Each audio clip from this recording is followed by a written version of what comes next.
I'm Paul Dolan and I'm a Professor of Behavioural Science here at the London School of Economics, and I do research into understanding and changing people's behaviour and into happiness and what things affect it. Happiness is feeling good, and of course feeling good can come in many shapes and sizes, but there are some common themes, and I think we can say that feeling good means feeling pleasures, joy, contentment, and not feeling pains, misery, anger and stress. Alongside feelings of pleasure sit feelings of purpose, and in contrast things that feel pointless and futile.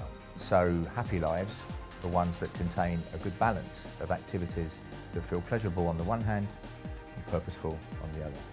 We've typically measured happiness by asking people how they think rather than how they feel.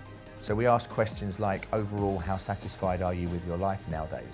And I think that's a mistake. What we pay attention to affects how we feel. Attention is consciously and unconsciously allocated. A lot of what we pay attention to is driven by the circumstances and situations that we're in, and much less by the thought processes.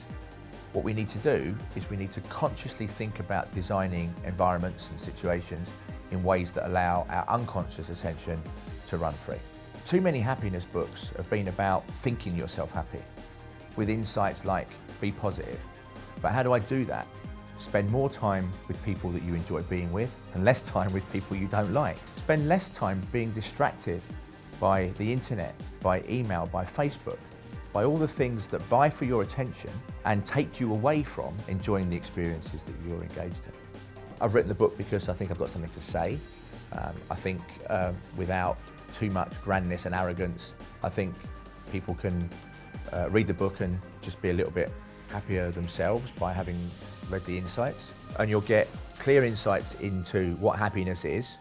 You'll get insights into how that's affected by what you pay attention to. You'll understand much more clearly that what you pay attention to is driven by unconscious and automatic processes. And you'll get insights into how you can design your environments to allow those automatic and unconscious processes to run free, to be happier without you having to think too hard about it. I don't claim to have all the answers to people's lives, I wouldn't claim that for one moment.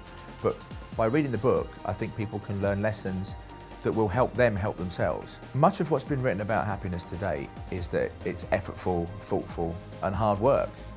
I'd actually quite like to be happier without it being hard work. But if we put a little bit of effort and thought in to begin with, we can design environments, situations and contexts in ways that make it easier for us to be happy without having to think too hard about it. We can be happier by design.